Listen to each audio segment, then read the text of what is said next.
the big homie on. Fucking up a verse like I'm rich homie Quan. Big 40 long, hold up on your turf on alert, but I ain't tryna get Pokemons. Come and find me, I'm beyond G.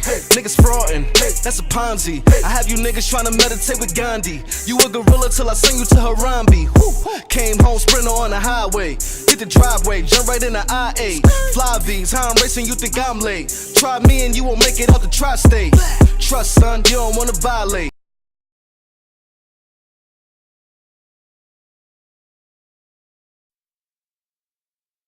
Years ago, I interviewed Kwesi Mfume, then the president of the NAACP.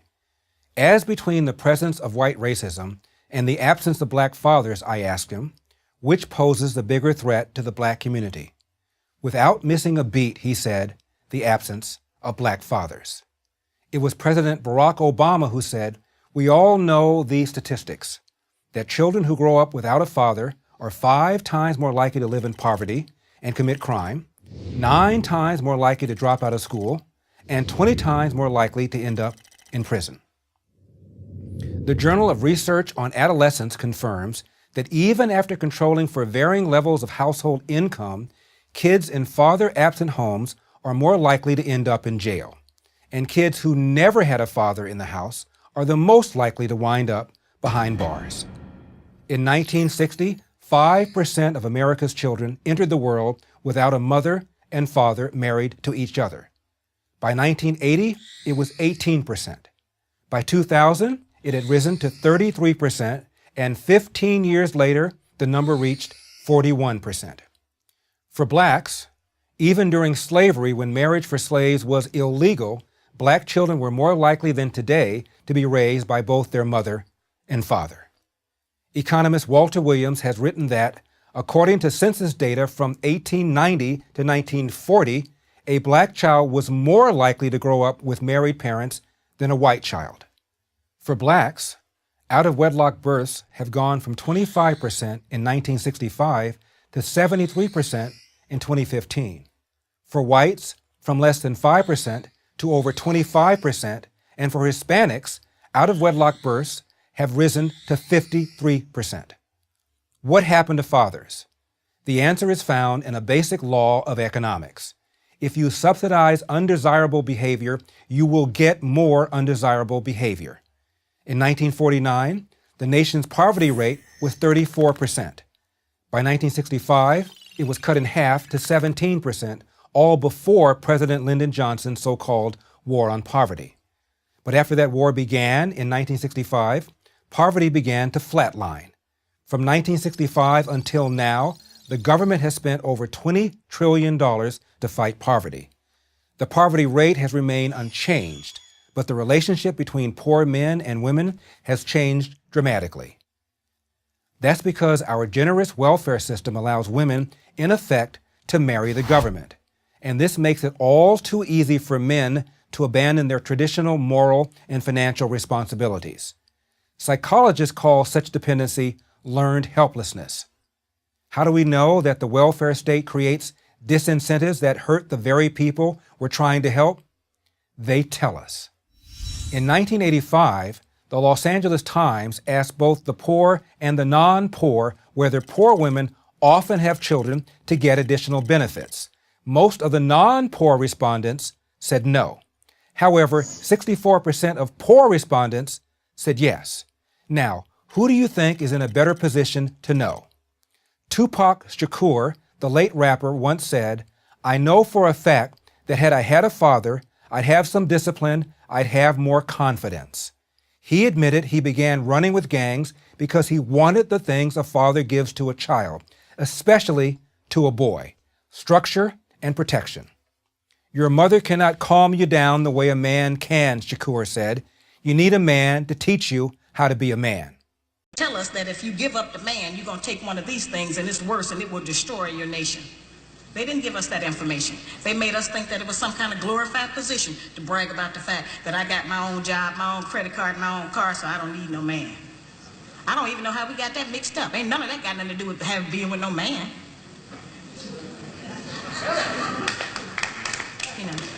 We have some serious relationship problems that nobody has been able to address us on because everybody wants to pretend that this is not going on. You know, over 60% of our women are single, widowed, separated, or divorced. They don't have a man. I just came out of Florida, and they got a housing complex that the Urban League built, which is a black organization that is for women and children only. They say they don't allow any men in there. I didn't have time to deal with it, but I talked about them real bad. That's the silliest program I've ever heard of. You know the women that had men if they got a bunch of children. They need fathers. They need protection. We hear about the drug problem that we have in our projects across the country. It's one of the major places that we have a drug problem. You know, we talk about the great strength that we have as black women. Well, the welfare department don't rent government apartments to single black men. Those apartments belong to black women who are allowing this to go on in their home. We have not looked at what part of the responsibility do we share. Yes, black men sell a lot of drugs, and a lot of us black women get the money from them drugs and buy some of these fancy clothes we wear. Drive around in some of these fancy cars. He is not doing these things alone and without support from us, whether they are good or bad. See, we have a lot of power. We are very strong women. I'm saying that we're using our strength in the wrong direction. We're using it to tear our man down, tear our nation down, instead of building it up. Having an education and a job does not necessarily mean you have a successful life. I keep telling black women that to raise a child, they say, well, I provided with food, clothing, and shelter. That's not raising a child, that's maintaining one. To raise a child, you need a parental coalition of a man and a woman. We have sons who, by not having a father in the home, they don't know how to respect women. They take on the black female emotionalism. They're doubtful, they're indecisive, they can't make a decision. They don't know what to do about being a man because we can't teach them that. We don't have that knowledge. We have daughters who grow up in a home where they don't see any affection, where there's no man there. They go out into the world and try to mate. They don't have no idea how to be no woman to no man, how to function in a house with a man, because they haven't seen it.